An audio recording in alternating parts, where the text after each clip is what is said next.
আমাদের আয়শা চলে আসছে তার দাদার সাথে আজকে প্রথম ড্রাগন তোলার জন্য। হাই আয়শা, টাটা দাও টাটা দাও। আর আমাদের ছাদ বাগানের প্রধান মালিক যিনি, তার উদ্যোগেই সব কিছু করা। সো উনি খুব এক্সাইটেড অ্যাকচুয়ালি, ফার্স্ট টাইম আমরা ড্রাগন তোলা হারভেস্ট করবো আজকে। যদিও আজকে আমাদের প্রধান ক্যামেরাম্যান শোরুম উপস্থিত নাই, এই জন্য আমি সেকেন্ড ক্যামেরাম্যান হিসেবে দায়িত্ব পালন করতেছি। তো আমরা স্টার্ট করি আজকে।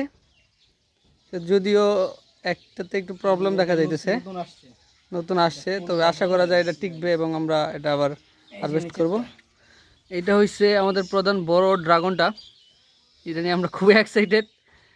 হ্যাঁ, সো আমরা খুবই, এই তো খুব তাড়াতাড়ি, হ্যাঁ অলরেডি তুল, হ্যাঁ অনেকটা পেকে গেছে, কারণ ফ্যামিলির সবার সদস্যের জন্য অপেক্ষা করে হইতেছিল একটা ড্রাগনের জন্য। এদিকে কই আমাদের আরেকজন বড় সদস্য চলে গেছে নাকি, হুমায়রা। সো ফাইনালি ড্রাগন আমরা তুলে ফেললাম, and the second dragon is coming.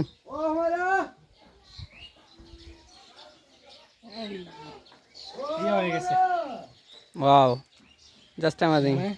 এটা আমার জীবনের ফার্স্ট টাইম আসলে ড্রাগন দেখতেছি, এবং টকটকা লাল, ভিতরটা একবারে লাল। ওয়াও, অ্যামেজিং, অনেক বেশি লাল। সো ফাইনালি ডান।